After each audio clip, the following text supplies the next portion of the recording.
Salutations internautes, on se retrouve pour continuer la petite série sur les marcheurs intrépides. Alors, la dernière fois je m'étais arrêté alors qu'ils s'apprêtaient à aller sous la montagne afin de nettoyer la zone. Pour commencer, ils sont allés dans le côté droit, plein de petits couloirs, dédales. Oh, pas vraiment un labyrinthe, mais bon, c'était une zone assez étroite, disons. Et à un moment, hop, cul-de-sac. Bon, on fait demi-tour, du coup, tous ceux qui étaient devant passent derrière. Hein. Et alors qu'ils commencent à faire demi-tour, arrive une liche. Et j'en avais mis une plutôt costaud, il me réclamait des monstres un peu plus balèzes, donc là il y avait une liche bien pétée.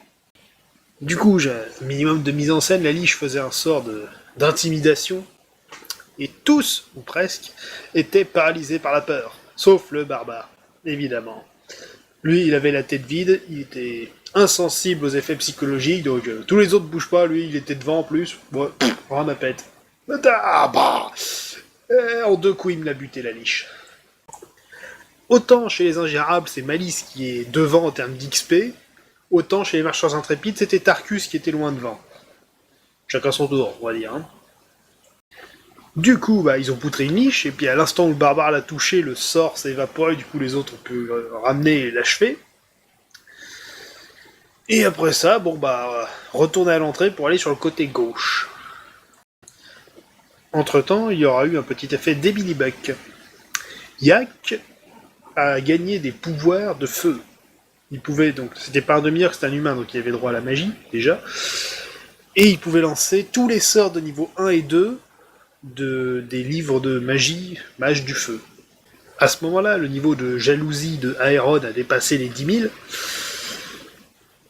Et du coup, tout content, Yak, ouais, ça y est, je peux balancer des trucs de feu, tout ça.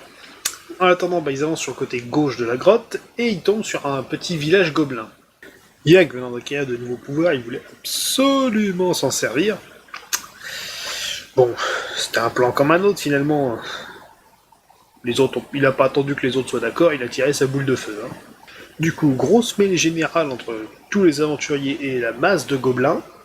Tarkus s'est fait toucher, il s'est pris une flèche dans le genou, il a lancé des dés, il est rentré en mode berserk et il a défouraillé du gobelin. Après ce massacre, ils ont continué plus loin dans la grotte, et il y avait un nouvel embranchement. Gauche et droite. Sur la droite, ça débouchait sur une cavité où reposait un dragon des cavernes, assis sur un beau tas d'or. Et là, ils se sont dit, c'est intéressant, mais c'est quand même un dragon des cavernes. Donc à l'époque, ils étaient niveau 4, je crois. 4-5, donc un dragon des cavernes, c'était quand même assez violent, disons. Du coup, ils ont préféré, on va le laisser là, on va finir d'explorer la grotte, et on reviendra avec un plan de bataille pour s'en occuper. Du coup, on remonte au dernier embranchement et on descend sur la gauche, et au fond de la montagne, ils ont trouvé un espèce de portail démoniaque, couvert de runes. Et en jetant un bref coup d'œil, apparemment le portail doit être alimenté en magie pour pouvoir fonctionner. Bon, on verra ça plus tard. Hein. Ils sont remontés, ils ont dit au nain que c'était presque clean, qu'il y avait juste un dragon des cavernes, avec de l'or. Et donc, ils se préparent pour l'affronter. Donc, ils mettent au point tout un plan pour aller combattre le dragon. Chardon, il reste planqué en hauteur pour tirer avec ses flèches. Tarkus frappera le premier. Aeron ferait le tour pour l'attaquer dans le dos, etc., etc. Tout un petit plan. Ok, c'est parti. Et c'est à ce moment-là qu'ils ont gagné leur réputation de tueurs de dragons à coups de critique en chaîne. Début du combat. Tarkus a l'initiative. Il faut un coup dans le dragon. Bam, le combat s'engage. Bon, ok. Premier tour de combat. Ça se passe à peu près tranquille. Il devait y avoir un critique de mémoire. Et la deuxième tour, Tarkus, critique. Yak, critique. Le dragon essaye de se défendre comme il peut. Il fait quelques trucs. Aeron, critique, trancher une jambe d'un dragon avec une dague. Non, ça marche pas là. Et ensuite, c'est Malice qui enchaîne un critique ou Chardon, je sais plus, mais 3 tours. Ou 4 peut-être. 4 tours pour tuer un dragon des cavernes, qui était à leur niveau, j'ai envie de dire, ouais, quasiment, mais 4 tours. Ils l'ont massacré. Donc, défourailler du dragon à coup de critique, ouais, ça date pas d'hier. Après ça, ils sont remontés, ils se sont arrangés avec le nain pour faire sortir l'or de la caverne et en récupérer une partie du coup. Et après ça, ils sont en attendant que le nain gère toute son affaire, ils sont allés voir l'espèce de portail magique. Donc ils sont restés sous terre un bon moment, le temps que Malice alimente le portail.